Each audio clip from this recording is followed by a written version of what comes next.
Assalamualaikum warahmatullahi wabarakatuh. Saya Wiranda Barosa, Fakultas Keguruan dan Ilmu Pendidikan Geografi dari Universitas PGRI Palembang. Di sini saya akan menjelaskan materi mengenai geografi regional Indonesia.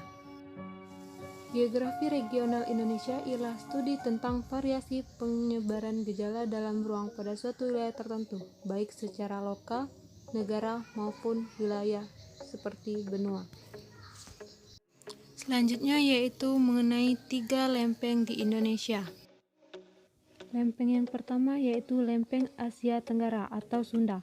Umumnya berupa kontinen, di bagian timur berupa laut, termasuk pula lempeng Laut Sulawesi dan lidah Nusa Tenggara Maluku Selatan.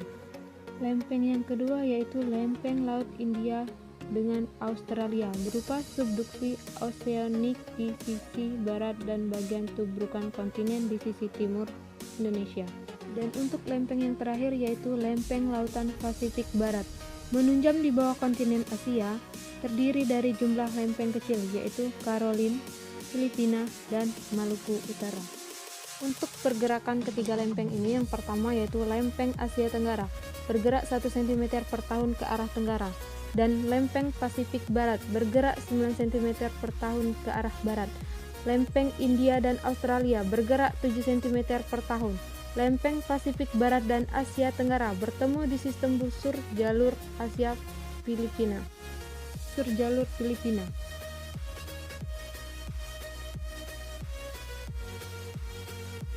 Bentuk lahan vulkanik adalah hasil kegiatan gunung berapi, baik yang tersusun dari gunung api yang sudah keluar ke permukaan bumi atau ekstruksi, maupun yang membeku dalam permukaan bumi atau intruksi. Bentuk lahan vulkanik ini sendiri terbagi menjadi 4. Yang pertama itu stratovulkano, caldera, depresi vulkanotektonik, dan kompleks vulkan. Bentuk lahan struktural merupakan pembentukan lahan yang disebabkan oleh adanya proses endogen, misalnya proses pengangkatan, penurunan, dan pelipatan terak bumi. Contohnya dari bentuk lahan struktural ini adalah pegunungan lipatan, pegunungan patahan, dan pegunungan kubah. Bentuk lahan denudasional ini adalah suatu bentuk lahan yang terjadi akibat proses-proses pelapukan, erosi, gerak massa batuan atau mass wasting, dan proses pengendapan yang terjadi karena agradasi atau degradasi.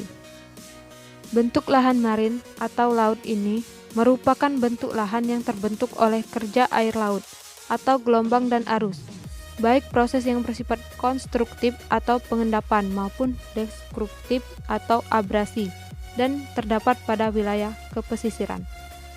Bentuk lahan eolin merupakan lahan yang terjadi karena bentukan asal proses angin dan gabungan pelapukan aliran air. Bentuk lahan eolin adalah bentuk lahan yang terbentuk akibat proses angin. Bentuk lahan fluvial adalah semua proses yang terjadi di alam, baik fisika maupun kimia, yang mengakibatkan adanya perubahan bentuk permukaan bumi, yang disebabkan oleh aksi air permukaan, baik yang merupakan air yang mengalir secara terpadu atau sungai, maupun air yang terkonsentrasi, seed water.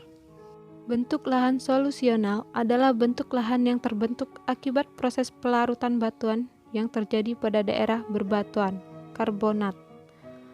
Tetapi sebagian besar kars berkembang di batu gamping. Tidak semua batuan karbonat terbentuk topografi kars, walaupun faktor selainnya batuannya yang sama. Bentuk lahan glasial adalah bentuk lahan yang dipengaruhi oleh adanya akumulasi es atau salju atau gletser di suatu wilayah dengan waktu yang lama. Bentang alam glasial adalah bentang alam yang berhubungan dengan proses glasial, di mana proses glasial itu tenaga yang berpengaruh adalah gletser.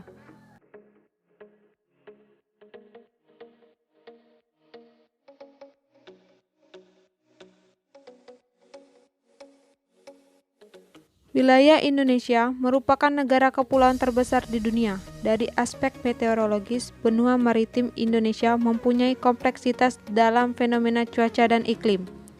Indonesia hanya mengenal 2 musim, yaitu kemarau dan penghujan.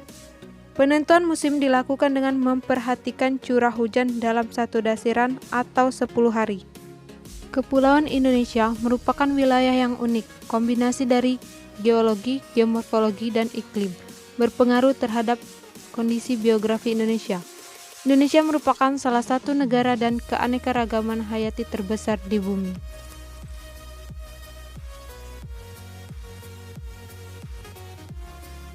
Letak astronomis Indonesia secara astronomis terletak pada posisi antara 60 derajat lintang utara hingga 110 derajat lintang selatan dan 950 derajat bujur timur hingga 1410 derajat bujur timur. Berdasarkan letak astronomisnya, Indonesia dilewati oleh garis ekuator atau garis khatulistiwa yang membagi bumi menjadi dua bagian sama besar.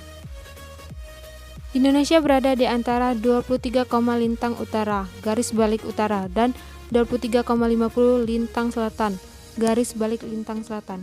Sebagian besar wilayah Indonesia, baik daratan maupun perairan, berada pada belahan bumi selatan, hanya sedikit yang berada pada bumi utara. Dan untuk letak geologis Indonesia, secara geologis, Indonesia terletak pada wilayah pertemuan lempeng tektonik.